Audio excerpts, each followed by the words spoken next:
ஓம் சாந்தி. இன்றைய முரளி 31/1/2025 பாப்தாதா மதுபன். இனிமையான குழந்தைகளே, புண்ணிய ஆத்மாவாக வேண்டுமானால் தனது கணக்கை பாருங்கள். எந்த ஒரு பாவமும் செய்யவில்லையே, உண்மையின் கணக்கு சேமிப்பு ஆகியுள்ளதா? கேள்வி: அனைத்திலும் பெரிய பாவம் எது? பதில்: யார் மீதும் தீய பார்வை வைப்பது என்பது அனைத்திலும் பெரிய பாவமாகும். நீங்கள் புண்ணிய ஆத்மா ஆகக்கூடிய குழந்தைகள் யார் மீதும் விகாரி திருஷ்டி வைக்க முடியாது. சோதித்து பார்க்க வேண்டும். நாம் எதுவரை யோகத்தில் இருக்கிறோம்? எந்த ஒரு பாவ காரியமும் செய்யவில்லையே. உயர்ந்த பதவி பெற வேண்டுமானால் எச்சரிக்கையாக இருங்கள். ஒரு சிறிதும் தீய பார்வை என்பது இருக்கக்கூடாது. பாபா தரு ஸ்ரீமத்துப்படி முழுமையாக நடந்து கொண்டே இருங்கள். பாடல்: முகத்தை பார் மனிதா. ஓம் சாந்தி. எல்லையற்ற தந்தை தன்னுடைய குழந்தைகளுக்கு சொல்கிறார், குழந்தைகளே, தனது கடந்த காலத்தை கொஞ்சம் சோதித்து பாருங்கள். இதுவோ மனிதர்களுக்கு தெரிந்திருக்கிறது. அதாவது நாம் வாழ்க்கை முழுவதும் எவ்வளவு பாவம் எவ்வளவு புண்ணியம் செய்துள்ளோம் என்று தினந்தோறும் தங்களின் கணக்கை பாருங்கள். எவ்வளவு பாவங்கள் எவ்வளவு புண்ணியங்கள் செய்திருக்கிறோம்? யார் மீதும் கோபப்படாமல் இருந்தோமா? ஒவ்வொரு மனிதரும் புரிந்து கொள்ள முடியும் நாம் வாழ்க்கையில் என்னென்ன செய்துள்ளோம், எவ்வளவு பாவம் செய்துள்ளோம், எவ்வளவுதான் புண்ணியம் முதலியன செய்துள்ளோம் என்று மனிதர்கள் யாத்திரை செல்கின்றனர் என்றால் தான புண்ணியம் செய்கின்றனர். முயற்சி செய்து பாவம் செய்யாமல் உள்ளனர். ஆக பாபா குழந்தைகளிடம் கேட்கிறார், எவ்வளவு பாவம் எவ்வளவு புண்ணியம் செய்திருக்கிறீர்கள்? இப்போது குழந்தைகள், நீங்கள் புண்ணிய ஆத்மாக்களாக ஆக வேண்டும். எந்த ஒரு பாவ காரியமும் செய்யக்கூடாது. பாவங்களும் அநேக விதமாக உள்ளன. யார் மீதாவது தீய பார்வை செலுத்துகிறோம் என்றால் இதுவும் கூட பாவமாகும். தீய பார்வை என்பது விகாரத்தினுடையதாகும். அது அனைத்திலும் கெட்டதாகும். ஒருபோதும் விகார திருஷ்டி செலுத்தக்கூடாது. அதிகமாக ஆண் பெண்களுக்கு இடையில் விகாரத்தின் திருஷ்டி தான் உள்ளது. குமாரிகளுக்கும் கூட எங்கேயாவது விகாரத்தின் திருஷ்டி எழுகின்றது. இப்போது பாபா சொல்கிறார், இந்த விகாரத்தின் திருஷ்டி இருக்கக்கூடாது. இல்லை என்றால் உங்களை குரங்கு என்று சொல்ல வேண்டும். நாரதரின் உதாரணம் உள்ளது இல்லையா? லட்சுமியை மணக்க விரும்புவதாக நாரதர் சொன்னார். நீங்களும் சொல்கிறீர்கள் இல்லையா? நாங்களோ லட்சுமியை மணப்போம் என்று. நாரியிலிருந்து லட்சுமியாக, நரனிலிருந்து நாராயணனாக ஆவோம் என்று பாபா சொல்கிறார். தனது மனதை கேளுங்கள். எதுவரை நாம் புண்ணிய ஆத்மாவாக ஆகியிருக்கிறோம்? எந்த ஒரு பாவமும் செய்யாது இருக்கிறோமா? எதுவரை யோகத்தில் இருக்கிறோம்? குழந்தைகள், நீங்களோ தந்தையை அறிந்து கொண்டு இருக்கிறீர்கள். அதனால் தான் இங்கே அமர்ந்து இருக்கிறீர்கள் இல்லையா? உலக மனிதர்கள் இவர் பார்த்தாதா என அறிந்து கொள்ளவில்லை. பிராமண குழந்தைகளாகிய நீங்களோ அறிவீர்கள். பரமபிதா பரமாத்மா பிரம்மாவுக்குள் பிரவேசமாகி நமக்கு அழியாத ஞான ரத்தினங்களின் கஜானாவை தருகிறார். மனிதர்களிடம் இருப்பது அழியக்கூடிய செல்வம். அதை தான் தானம் செய்கின்றனர். அதுவோ கல்லாகும். இவை ஞான ரத்தினங்கள். ஞான கடலான தந்தையிடம்தான் ஞான ரத்தினங்கள் உள்ளன. இந்த ஒவ்வொரு ரத்தினமும் ₹1,00,000 பெருமானதாகும். ரத்தின வியாபாரி பாபாவிடமிருந்து ஞான ரத்தினங்களை தாரணை செய்து பிறகு இந்த ரத்தினங்களை மற்றவர்களுக்கு தானம் செய்ய வேண்டும். இதை ஒருவர் எவ்வளவு பெறுகிறாரோ மற்றும் பிறருக்கு கொடுத்து இருக்கிறாரோ அவ்வளவு உயர்ந்த பதவி பெறுவர். ஆக பாபா புரிய வைக்கிறார், உங்களுக்குள் நாம் எவ்வளவு பாவம் செய்திருக்கிறோம் என்று பாருங்கள். இப்போது எந்த ஒரு பாவமும் செய்யாது இருக்கிறோமா? கொஞ்சம் கூட தீய பார்வை இருக்கக்கூடாது. பாபா கொடுக்கும் ஸ்ரீமத்துப்படி முழுமையாக நடந்து கொண்டே இருக்க வேண்டும். இந்த கவனம் வேண்டும். மாயாவின் புயல் வரலாம், ஆனால் கர்மேந்திரியங்கள் மூலம் எந்த ஒரு பாவ கர்மமும் செய்யக்கூடாது. எந்த பக்கமாவது தீய பார்வை போகுமானால் அதற்கு முன்னால் நின்று கொண்டு இருக்கக்கூடாது. உடனே விலகி போய் விட வேண்டும். இவருக்கு தீய பார்வை உள்ளது என்பது தெரிந்துவிடும். உயர்ந்த பதவி பெற வேண்டுமானால் மிகவும் எச்சரிக்கையாக இருக்க வேண்டும். தீய பார்வை போகுமானால் பிறகு முடம் நொண்டியாக ஆக வேண்டி இருக்கும். பாபா சொல்லும் ஸ்ரீமத்துப்படி நடக்க வேண்டும். தந்தையை குழந்தைகள் தான் அறிந்து கொள்ள முடியும். பாபா எங்கேயாவது செல்கிறார் என்று வைத்துக் கொள்வோம். அங்கு உள்ள குழந்தைகள் தான் பாபா வந்துள்ளார் என்று அறிந்து கொள்வார்கள். மற்ற மனிதர்கள் அநேகர் பார்க்கின்றனர் என்ற போதிலும் அவர்களுக்கு தெரியாது. இவர் யார் என்று யாராவது கேட்கவும் செய்யலாம். பாப் தாதா என சொல்லுங்கள். பேச்சோ அனைவரிடமும் இருக்க வேண்டும். சொல்லுங்கள், சிவபாபா எங்களுக்கு இந்த தாதா மூலம் அழியாத ஞான ரத்தினங்களை தானம் செய்கிறார். இது ஆன்மீக ஞானமாகும். ஆத்மாக்கள் அனைவரிடமும் தந்தையாகிய ஆன்மீக தந்தை வந்து இந்த ஞானத்தை தருகிறார். சிவபகவான் சொல்கிறார், கீதையில் கிருஷ்ண பகவான் வாக்கு என எழுதப்பட்டு இருப்பது தவறாகும். ஞான கடல் பதித்த பாவனர் என்பதாக சிவபகவான் தான் சொல்லப்படுகின்றார். ஞானத்தின் மூலம்தான் சத்கதி கிடைக்கின்றது. இவை அழியாத ஞான ரத்தினங்கள். சத்கதி அளிப்பவர் ஒரே ஒரு பாபாதான். இந்த அனைத்து வாக்கியங்களையும் முழுமையாக நினைவில் வைக்க வேண்டும். இப்போது குழந்தைகள் புரிந்து கொண்டுள்ளனர். நாம் பாபாவை அறிவோம், மேலும் பாபாவும் நாம் குழந்தைகளை அறிவோம் என்று புரிந்து கொண்டுள்ளார். இவர்கள் அனைவரும் என்னுடைய குழந்தைகள் என்று பாபாவோ சொல்வார் இல்லையா? ஆனால் அவர்களால் அறிந்து கொள்ள முடியாது. அதிர்ஷ்டத்தில் இருக்குமானால் இனி வருங்காலத்தில் அறிந்து கொள்வார்கள். இந்த பாபா எங்கேயாவது செல்கிறார், யாராவது இவர் யார் என்று கேட்கிறார்கள் என வைத்துக் கொள்வோம்.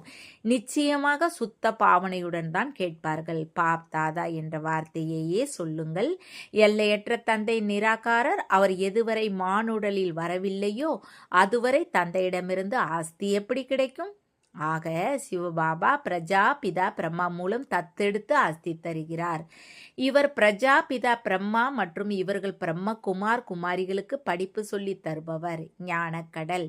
அவரிடமிருந்துதான் ஆஸ்தி கிடைக்கின்றது. இந்த பிரம்மாவும் படிக்கிறார். இவர் பிராமணரிலிருந்து மீண்டும் தேவதையாக போகிறவர். இதை புரிய வைப்பது எவ்வளவு சுலபம். யாருக்காவது பேட்ச் வைத்து புரிய வைப்பது நல்லது. சொல்லுங்கள். பாபா சொல்கிறார், என்னை நினைவு செய்வீர்களானால் உங்களுடைய பாவ கர்மங்கள் விநாசமாகிவிடும். பாவனமாகி பிறகு பாவன உலகத்திற்கு சென்று விடுவீர்கள். இவர் பதித்த பாவனர் பாபா இல்லையா? நாம் பாவனமாவதற்கான புருஷார்த்தம் செய்து கொண்டு இருக்கிறோம். விநாசத்திற்கான சமயம் வரும்பொழுது நமது படிப்பு முடிவடைந்துவிடும். இதை புரிய வைப்பது எவ்வளவு சுலபம். யாராவது எங்காவது வந்தாலோ போனாலோ பேட்ச் கூடவே இருக்க வேண்டும். இந்த பேட்ச் கூடவே ஒரு சிறு நோட்டீஸும் இருக்க வேண்டும். அதில் பாரதத்தில் தந்தை வந்து மீண்டும் ஆதி சனாதன தேவி தேவதா தர்மத்தை ஸ்தாபனை செய்கிறார் என்று எழுதப்பட்டு இருக்க வேண்டும். மற்ற அநேக தர்மங்கள் அனைத்தும் இந்த மகாபாரத யுத்தத்தின் மூலம் கல்பத்திற்கு முன் போலவே டிராமா பிளான் அனுசார் அழிந்து போகும். அது போன்ற நோட்டீஸ் 2-4 லட்சம் அச்சடித்து வைக்க வேண்டும். அப்போது யாருக்கு வேண்டுமானாலும் அந்த நோட்டீஸை கொடுக்க முடியும். மேலே திரிமூர்த்தி இருக்க வேண்டும். மறுபக்கம் சென்டர்களின் முகவரிகள் இருக்க வேண்டும். குழந்தைகளுக்கு நாள் முழுவதும் சேவை பற்றிய சிந்தனை நடைபெற்று கொண்டே இருக்க வேண்டும். குழந்தைகள் பாடலை கேட்டீர்கள். தினந்தோறும் தனது கணக்கை உட்கார்ந்து வெளிக்கொண்டு வர வேண்டும். அதாவது இன்று நாள் முழுவதும் நமது மனநிலை எப்படி இருந்தது. பிரம்மா பாபா இது போல அநேக மனிதர்களை பார்த்துள்ளார். அவர்கள் தினமும் இரவில் முழு நாளினுடைய கணக்கை உட்கார்ந்து எழுதுவார்கள், சோதித்து பார்க்கின்றனர். எந்த ஒரு தீய காரியமும் செய்யவில்லையே, அனைத்தையும் எழுதுகின்றனர், புரிந்து உள்ளனர். நல்ல வாழ்க்கை வரலாறு எழுதப்பட்டு இருக்குமானால் பின்னால் வருபவர்களும் படித்து அதுபோல எழுத கற்றுக்கொள்வார்கள். அதுபோல எழுதுபவர்கள் நல்ல மனிதர்களாகவே இருப்பார்கள். விகாரிகளோ அனைவரும் தான். இங்கோ அந்த விஷயம் கிடையாது. நீங்கள் உங்களுடைய கணக்கை தினந்தோறும் பாருங்கள். பிறகு பாபாவிடம் அனுப்பி வைக்க வேண்டும். அப்போது நல்ல முன்னேற்றம் இருக்கும், மேலும் பயமும் இருக்கும். அனைத்தையும் தெளிவாக எழுத வேண்டும். இன்று நமக்கு தீய திருஷ்டி சென்றது, இவ்வாறு நடந்தது. யார் ஒருவர் மற்றவர்களுக்கு துன்பம் தருகின்றாரோ பாபா அவர்களை மதத்திற்காக சண்டையிடுபவர் என சொல்கிறார். ஜென்ம ஜென்மாந்திரத்தின் பாவங்கள் உங்கள் தலை மீது உள்ளன. இப்போது நீங்கள் நினைவின் பலத்தினால் பாவங்களின் சுமையை இறக்கி வைக்க வேண்டும். அதனால் தினமும் பார்க்க வேண்டும், நாம் இன்று எவ்வளவுக்கு துக்கம் தரும் போர் வீரனாக ஆகி இருக்கிறோம். யாருக்காவது துக்கம் தருவது என்றால் காசி ஆவதாகும். பாவமாக ஆகிவிடுகின்றது. பாபா சொல்கிறார், காசியாகி யாருக்கும் துக்கம் கொடுக்காதீர்கள். தன்னை முழுமையாக சோதித்து பாருங்கள். நாம் எவ்வளவு பாவம் எவ்வளவு புண்ணியம் செய்துள்ளோம். யாரை சந்தித்தாலும் அனைவருக்கும் இந்த வழியை சொல்லத்தான் வேண்டும். அனைவருக்கும் மிகுந்த அன்போடு சொல்லுங்கள். பாபாவை நினைவு செய்ய வேண்டும், மேலும் பவித்திரமாக வேண்டும். இல்லற விவகாரங்களில் இருந்து கொண்டே தாமரை மலருக்கு சமமாக பவித்திரமாக வேண்டும். நீங்கள் சங்கம யுகத்தில் இருக்கின்றீர்கள் என்ற போதிலும் இது ராவண ராஜ்யம் இல்லையா? இந்த மாயாவி விஷ வைத்திரணி நதியில் இருந்து கொண்டே தாமரை மலருக்கு சமமாக பவித்திரமாக ஆக வேண்டும். தாமரை மலர் அதிகமான இலைகள் கொடிகளை குழந்தை குட்டிகள் உடையது என்ற போதிலும் தண்ணீருக்கு மேலேயே உள்ளது. இல்லறவாசி அதிக பொருட்களை உற்பத்தி செய்வது இந்த உதாரணம் உங்களுக்காக உள்ளது. விகாரங்களிலிருந்து விலகி விடுபட்டு இருங்கள். இந்த ஒரு ஜென்மம் பவித்திரமாக இருப்பீர்களானால் பிறகு இது அவிநாசி ஆகிவிடும். உங்களுக்கு பாபா அவிநாசி ஞானம் தருகிறார். மற்ற எல்லாமே கற்கள். அந்த மனிதர்களோ பக்தியின் விஷயங்களையே சொல்கின்றனர். ஞானக்கடல் பதித்த பாவனோ ஒருவர் மட்டுமே. ஆகவே அப்படிப்பட்ட தந்தையிடம் குழந்தைகளுக்கு எவ்வளவு அன்பு இருக்க வேண்டும். தந்தைக்கு குழந்தைகளிடம், குழந்தைகளுக்கு தந்தையிடம் எவ்வளவு அன்பு இருக்க வேண்டும். மற்றபடி குழந்தைகளுக்கு தந்தையிடம் அன்பு உள்ளது. மற்றபடி வேறு யாரிடமும் தொடர்பு கிடையாது. யார் தந்தையின் வழிமுறைப்படி முழுமையாக நடக்கவில்லையோ அவர்கள்தான் மாற்றான் தாய் குழந்தைகள் ஆவர். ராவணனின் வழிப்படி நடக்கின்றனர் என்றால் அது ராமரின் வழி அல்ல. அரை கல்பம் ராவண சம்பிரதாயம். அதனால் இது பிரஷ்டாச்சாரி உலகம் என சொல்லப்படுகின்றது. இப்போது நீங்கள் மற்ற அனைத்தையும் விட்டுவிட்டு ஒரு தந்தையின் வழிமுறைப்படி நடக்க வேண்டும். குமாரிவின் அறிவுரை கிடைக்கின்றது என்றாலும் கூட சோதிக்க வேண்டி உள்ளது. இந்த வழி சரியா தவறா? குழந்தைகளாகிய உங்களுக்கு சரியானது மற்றும் தவறானது பற்றிய புரிதலும் இப்போது கிடைத்து உள்ளது. எப்போது சரியானவர் வருகிறாரோ அப்போதுதான் சரியானது மற்றும் தவறானது பற்றி சொல்வார். பாபா சொல்கிறார், நீங்கள் அரை கல்பமாக இந்த பக்தி மார்க்கத்தின் சாஸ்திரங்களை கேட்கிறீர்கள். இப்போது நான் உங்களுக்கு என்ன சொல்கிறேனோ இது சரியா அல்லது அது சரியானதா? அவர்கள் சொல்கின்றனர், ஈஸ்வரன் சர்வ வியாபி என்று. நான் சொல்கிறேன், நானோ உங்களுடைய தந்தை என்று. இப்போது யார் சொல்வது சரி என்பதை தீர்மானியுங்கள். இதுவும் குழந்தைகளுக்குத்தான் புரிய வைக்கப்படுகின்றது இல்லையா? எப்போது பிராமணராக ஆகின்றீர்களோ அப்போது புரிந்து கொள்வீர்கள். ராவண சம்பிரதாயத்தினரோ அநேகர் உள்ளனர்.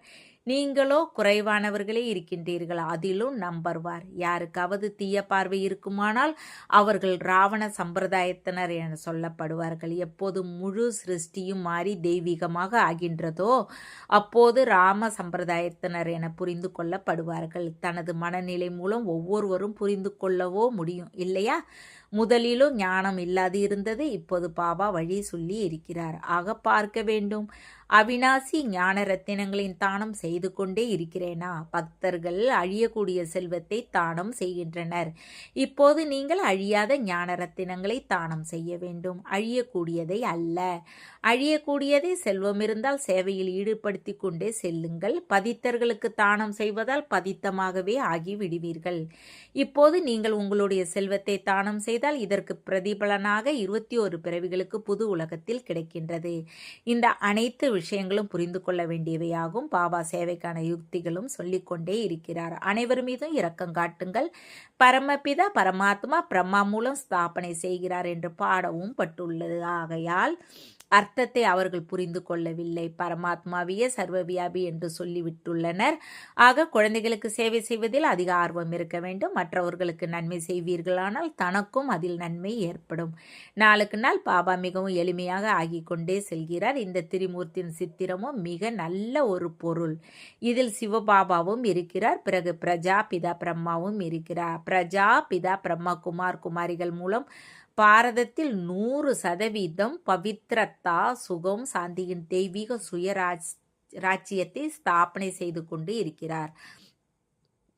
மற்ற அநேக தர்மங்கள் இந்த மகாபாரத யுத்தத்தினால் கல்பத்திற்கு முன்போலவே விநாசமாகிவிடும். இப்படி நோட்டீஸ் அடித்து அனைவருக்கும் கொடுக்க வேண்டும். பாபா எவ்வளவு சகஜமான வழி சொல்கிறார். கண்காட்சிகளிலும் நோட்டீஸ் கொடுங்கள். நோட்டீஸ் மூலம் புரிய வைப்பது சுலபம். பழைய உலகத்தின் விநாசமோ நடந்தே ஆக வேண்டும். புதிய உலகத்தின் ஸ்தாபனை நடைபெற்று கொண்டு இருக்கிறது. ஒரு ஆதி சனாதன தேவி தேவதா தர்மத்தின் ஸ்தாபனை நடைபெற்று கொண்டு இருக்கிறது. மற்ற இவை அனைத்தும் கல்பத்திற்கு முன்போலவே விநாசமாகிவிடும். எங்கே வேண்டுமானாலும் செல்லுங்கள். பாக்கெட்டில் நோட்டீஸ் மற்றும் பேட்ச் சதா இருக்க வேண்டும். வினாடியில் ஜீவன் முக்தி என்று பாடப்பட்டு உள்ளது. சொல்லுங்கள், இவர் தந்தை, இவர் தாதா. அந்த தந்தையை நினைவு செய்வதன் மூலம் இந்த சத்தியுக தேவதா பதவி பெறுவீர்கள். பழைய உலகத்தின் விநாசம், புதிய உலகத்தின் ஸ்தாபனை. விஷ்ணுபுரி புதிய உலகத்தில் மீண்டும் இவர்களின் ராஜ்யம் இருக்கும். எவ்வளவு சுலபம். தீர்த்த ஸ்தலங்கள் முதலியானவற்றிற்கு மனிதர்கள் செல்கின்றனர். எவ்வளவு துன்பங்களை அடைகின்றனர். ஆர்யா சமாஜத்தினர் போன்றவர்களும் ரயில் நிறைய செல்கின்றனர். இந்த தர்மத்திற்கான அடி என்று சொல்லப்படுகிறது. உண்மையில் அத்தர்மத்தின் அடி என்றுதான் சொல்ல வேண்டும். தர்மத்திலோ அடி வாங்குவதற்கான தேவையே கிடையாது. நீங்களோ படிப்பை படித்து கொண்டு இருக்கிறீர்கள். பக்தி மார்க்கத்தில் என்னென்ன செய்து கொண்டு இருக்கின்றனர்? குழந்தைகள், பாடலையும் கேட்டீர்கள். முகத்தை பார்த்துக்கொள். இந்த முகத்தை உங்களுக்கு தவிர வேற யாரும் பார்க்கவும் முடியாது. பகவானையும் நீங்கள் காட்ட முடியும். இவை ஞானத்தின் விஷயங்கள். நீங்கள் மனிதரிலிருந்து தேவதையாக, பாவாத்மாவிலிருந்து புண்ணியாத்மாவாக ஆகிறீர்கள். உலகம் இந்த விஷயங்களை முற்றிலும் எதையும் அறிந்திருக்கவில்லை. இந்த லட்சுமி நாராயணர் சொர்க்கத்தின் எஜமானராக எப்படியானார்கள்? இது யாருக்கும் தெரியாது. குழந்தைகள், நீங்களோ அனைத்தையும் அறிவீர்கள். யாருக்காவது புத்தியில் பதியுமானால் துன்பங்கள் விலகிவிடும். நல்லது. இனிமையிலும் இனிமையான தேடி கண்டெடுக்கப்பட்ட செல்ல குழந்தைகளுக்கு தாய் தந்தையும் ஆகிய பாப்தாதாவின் அன்பு நினைவுகள் மற்றும் காலை வணக்கம். ஆன்மீக குழந்தைகளுக்கு ஆன்மீக தந்தை நமஸ்தே. ஆன்மீக தந்தைக்கு ஆன்மீக குழந்தைகளை அன்பு நினைவுகள் நமஸ்தே மற்றும் குட் மார்னிங். தாரணைக்கான முக்கிய சாரம் 1. அழியக்கூடிய செல்வம் இருந்தால் அதை பயனுள்ளதாக ஆக்குவதற்கு அலௌகிக சேவையில் ஈடுபடுத்த வேண்டும். அவிநாசி செல்வத்தின் தானமும் அவசியம் செய்ய வேண்டும். 2. தன்னுடைய கணக்கை பார்க்க வேண்டும். நமது மனநிலை எப்படி இருந்தது? முழு நாளிலும் எந்த ஒரு தீய செயலும் செய்யாது இருந்தேனா? ஒருவர் மற்றவருக்கு துக்கம் கொடுக்காமல் இருக்கிறோமா? யார் மீதும் தீய திருஷ்டி செல்லாமல் இருக்கிறதா? வரதானம். டபுள் லைட் ஆகி அனைத்து பிரச்சனைகளையும் தாண்டி செல்லக்கூடிய தீவிர முயற்சியாளர் ஆகுக. தன்னை சதா விலைமதிப்பற்ற வைரம் என்று புரிந்து கொண்டு பாப்தாதாவின் மனம் என்ற பெட்டியில் இருங்கள். அதாவது தந்தையின் நினைவில் மூழ்கியிருந்தீர்கள் எனில் எந்த ஒரு விஷயமும் கடினமாக அனுபவம் செய்ய மாட்டீர்கள். அனைத்து சுமைகளும் சமாப்தியாகிவிடும். இந்த சகஜ யோகத்தின் மூலம் டபுள் லைட் ஆகி முயற்சியில் ஹை ஜம்ப் செய்து தீவிர முயற்சியாளராகி விடுவீர்கள்.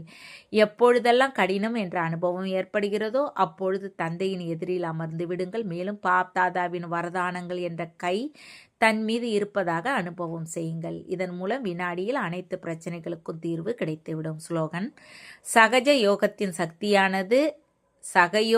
சக்தியானது அசம்பவத்தையும் சம்பவமாக்கிவிடும். இதுவே பாதுகாப்பு கோட்டை ஆகும். தனது சக்திசாலியான மனதின் மூலம் சக்தி கொடுக்கும் சேவை செய்யுங்கள். நேரத்தின் அனுசாரம் நாலாபுறங்களிலும் சக்தி கொடுக்கும் அதிர்வலைகள் பரப்பும் மனதின் மூலம் வாயு மண்டலத்தை உருவாக்கும் காரியம் செய்ய வேண்டும். இப்போது இந்த சேவை மிக அவசியமாகும். சாகாரத்தில் பார்த்திருக்கிறீர்கள், ஏதாவது ஒரு நாட்டு பிரச்சனையின் அலைகள் வருகின்ற போது இரவு பகல் சக்தி கொடுக்கும். பலமற்றவர்களுக்கு பலங்கொடுப்பதில் கவனம் இருந்தது. நேரம் ஒதுக்கி ஆத்மாக்களுக்கு சக்தி கொடுக்கும் சேவை நடைபெற்றது. இவ்வாறு தந்தையை பின்பற்றுங்கள். ஓம் சாந்தி. தேங்க்ஸ் பாபா.